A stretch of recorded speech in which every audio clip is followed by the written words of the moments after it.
Le projet de l'hôpital Beauperthuis doit pouvoir s'inscrire dans un projet global sur le territoire guadeloupéen. Au président Losbar, il était important pour vous de venir à l'hôpital Louis-Daniel Beauperthuis.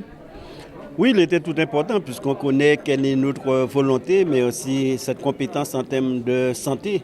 Et puis, région et département, nous nous sommes engagés auprès de la population et dans le cadre du gouvernance concertée. On sait que ce n'est pas une compétence de la région, mais la politique volontariste du président Chalus, c'est pratiquement 20 millions d'équipements au niveau donc, des différentes structures hospitalières.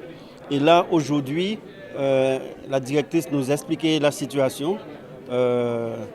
Nécessité de modifier le projet hospitalier pour permettre un équilibre budgétaire avec toutes les difficultés financières. Donc il sera important pour que les deux collectivités puissent travailler ensemble avec l'administration, avec la direction, pour trouver des solutions, puisqu'il y a des solutions à très court terme qu'on doit trouver, à moyen terme et à long terme, pour que nous puissions atteindre nos objectifs, faire en sorte que sur l'ensemble du territoire de la Guadeloupe, que nous ayons sur chaque point des établissements hospitaliers. Là, il y a plus l'activité pour les personnes âgées, également l'addiction, mais cette nécessité qu'il puisse y avoir des soins de proximité, puisque nous sommes sur la côte sur le vent, et ainsi permettre qu'à l'ensemble de la Guadeloupe, au-delà des grosses structures comme le CHU, que nous ayons des hôpitaux comme Selbonne, comme Beauperthuis, qui remplit une mission de proximité, mais aussi qui est ciblée sur certaines pathologies.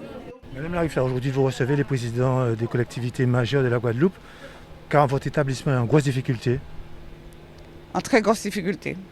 Et nous avons besoin de l'aide des collectivités pour retrouver une santé financière et pouvoir continuer nos activités au service des populations de Guadeloupe. Effectivement, il y a plus d'un an que la directrice a voulu qu'on vienne faire un tour. Même si nous ne sommes pas compétents en matière de santé.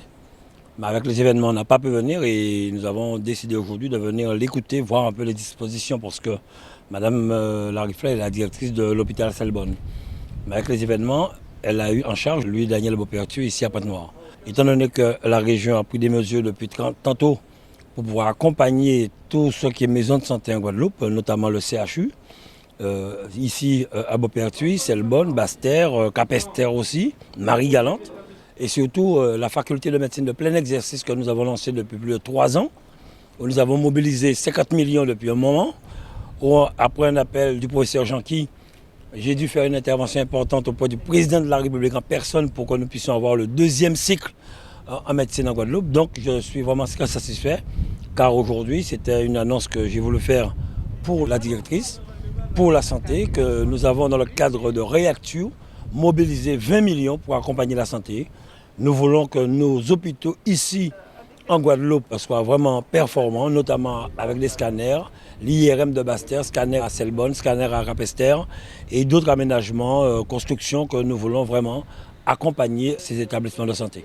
Expliquez-nous en 2 mots comment vous êtes arrivé à avoir toutes ces difficultés que vous avez fait remonter lors de votre présentation. Les difficultés sont secondaires aux aléas du chantier. Le chantier a pris 45 mois de retard avec des entreprises qui ont déposé le bilan. Et voilà, nous en sommes là. Ce sont des aléas des chantiers de reconstruction qui se passent plus ou moins bien. Non, ici, il y a eu des problèmes et le programme a été arrêté. Il y a eu plusieurs essais de nouveaux projets. Et avec l'ARS, nous avons pris la décision d'arrêter le programme initial. J'ai rencontré le nouveau directeur de l'ARS avec qui nous avons eu un échange vraiment très fructueux. Et je pense que nous mettrons en place certaines choses. On attend de voir ces propositions. Actuellement, ils sont en réserve, donc je le comprends. Mais je pense qu'il a la volonté de faire bouger et avancer les choses en Guadeloupe et avoir plus de concertation avec les institutions guadeloupéennes politiques de la Guadeloupe. Nous avons l'aide de l'ARS. Nous avons demandé aujourd'hui l'aide des collectivités et au dire des 2 présidents, Losbar et Chalus, ils veulent bien nous accompagner. La santé, c'est une compétence régalienne. Pourquoi vouloir remplacer la compétence de l'ARS ? Non, nous ne voulons pas remplacer les compétences de l'ARS. Ce que nous disons, c'est que la santé des Guadeloupéens, c'est aussi une préoccupation, aussi bien pour la région que pour le département. C'est pour cela que nous mettons en place cette politique volontariste. C'est ce que nous voulons, que pas seulement que l'ARS qui puisse décider sur un certain nombre de décisions, que nous puissions également apporter notre contribution. Et c'est aussi un moyen pour faire à l'État de prendre ses responsabilités aussi. Toujours dans le même cadre, penser Guadeloupe, agir Guadeloupe. Oui, il est nécessaire que chaque Guadeloupéen puisse apporter sa contribution. Nous le disons, il faut penser Guadeloupe et agir Guadeloupe.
RL Location Automobile. Pour toutes vos locations de voitures et utilitaires en Guadeloupe, faites appel à RL Location Automobile. Avec RL Location Automobile, réservez en toute tranquillité, 7 jours sur 7, 24 heures sur 24. RL Location vous propose une large gamme de voitures et d'utilitaires au meilleur prix sur le site internet www.rl-location.com. RL Location, c'est aussi l'assistance et la livraison. Pour tout renseignement, contactez-nous au 05 90 106 687. RL Location Automobile. La location en toute simplicité.